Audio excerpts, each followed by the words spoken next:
Hey, what's going on? 2cwik4u coming to you in my next video. This is a review on my Garmin Forerunner 301.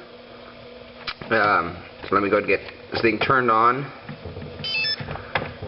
There it is. So I've used this thing quite a bit actually. I've used it for, as you see, all my speed runs in my 100-mile-an-hour rustler.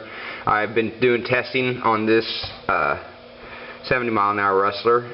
And then I've also done battery comparison testing with it in the 4x4 slash. I've also done speed runs with the slash and stuff like that. So I have used it quite a bit. So I think I give it a pretty fair review on it.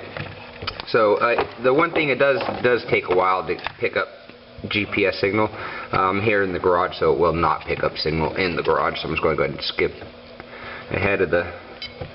So there's one of the modes you can get into, which is just the timing mode, basically a stopwatch. So I'll switch through. I want to show you how. I want to turn it is backlit. Don't know how well you can see that, but you can get into right there.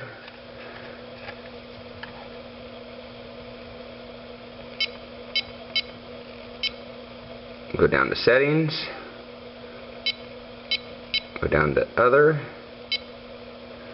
go to set custom page, and there it is. So that's my max speed. So now if I want to change it out of max speed, you can go through all of them, which is rest distance, rest time, speed, speed zone, time of day, time, total distance, total time, average lap hour, average lap time, average speed, calories, distance, elevation, grade, heart rate, HR zone, lap distance, lap speed, lap time, laps, max speed. That's where I'm at. So you go through that. I just click the start stop to enter it and go down to the next one. There's average speed, start stop again. Then you go through the list again till you find which one you want to use. I'm using average speed on that one. Click the start stop again, it'll go to the next one. You push down, it'll go to the next one there.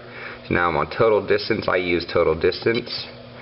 So I'll click that and go back to mode. Back to mode again, back mode again. One more time. There it is. So there it is. That's the time one again. That's lap speed. There's my max speed. So this is max speed, this is average speed, this is total distance. That's how I have mine set up. So this is the Garmin 301, Forerunner 301. They also make a 101 and a 201. The 101 is battery operated. It takes batteries up here in the back.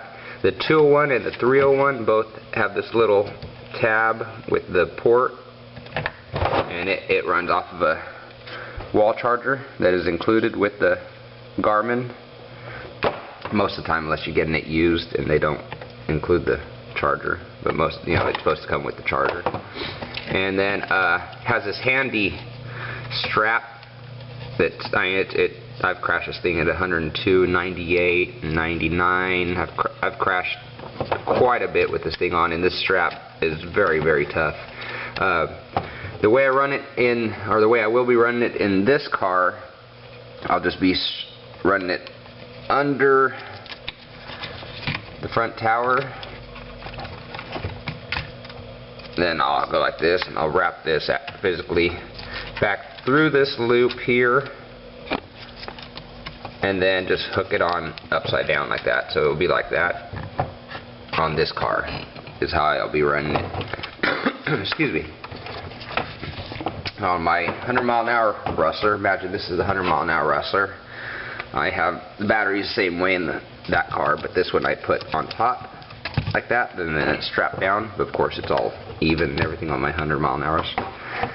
But then I strap this down, and this battery strap, actually I got a little gap there, which is there on my 100-mile-an-hour rustler as well.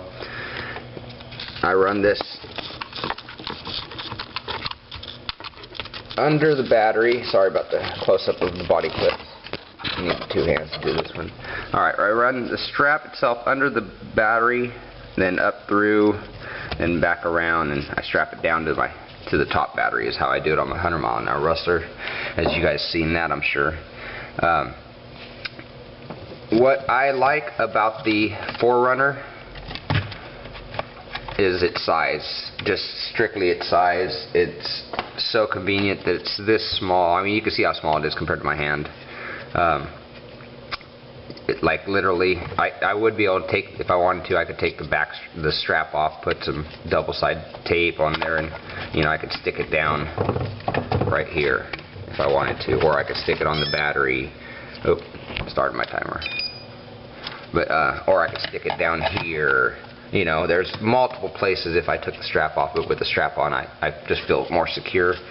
So that's one great thing about the Forerunner's its size. It's a tiny little thing. Let me set the camera down. This Forerunner set right here, and then we get the tape measure out. Yeah, I know it's a dirty tape measure, but it works. So as you can see, it's literally just over 3 inches wide. About 3 1/4 inches wide. The unit itself is less than 2 inches, about 1 3/4 inches tall. And then for thickness, you're looking at right around 3/4 of an inch thick. So yeah, it's real small, real convenient, real handy. One thing is, this is our car GPS. This is our TomTom. Just a regular TomTom, if you guys are familiar with GPSs. Now you want to be careful, because this GPS, this one here, the TomTom, does not have the max speed and all that stuff. So yeah, be careful when you're looking for a GPS. That make sure it has the max speed recorder. This will not record your speed, but it will tell you your speed. It will tell you how fast you're currently going, but it won't record your top speed. So yeah, make sure you get one. I know there's a Nuvi that I've heard of that also records your top speed, but it is a lot bigger. It's more like this size. So that's one thing to look out for if that means something to you. For you guys doing the 100 mile an hour runs, this is more your application. You want something small, light, compact, easy to get under the car's body.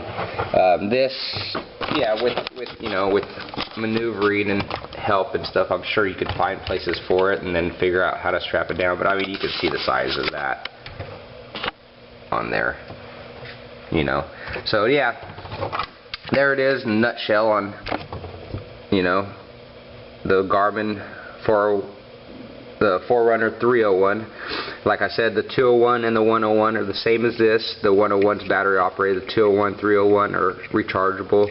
The only difference between the 301 and the 201 that I know of is the 301 comes with a heart rate monitor, which I guess you really don't need for 100 mile an hour speed runs, because it has to be within so many feet from it, the monitor that's wireless, to record. So it's not like you could record your heart rate while you're running your car to see how how excited you're getting or whatever. But yeah, that would be pretty funny. All right, well that's it for this week, for this review. Hope you enjoy it. Hope you find it useful. Garmin Forerunner 101, 201, 301. 201, 301 are my recommendations. All right. Talk to you later. Peace.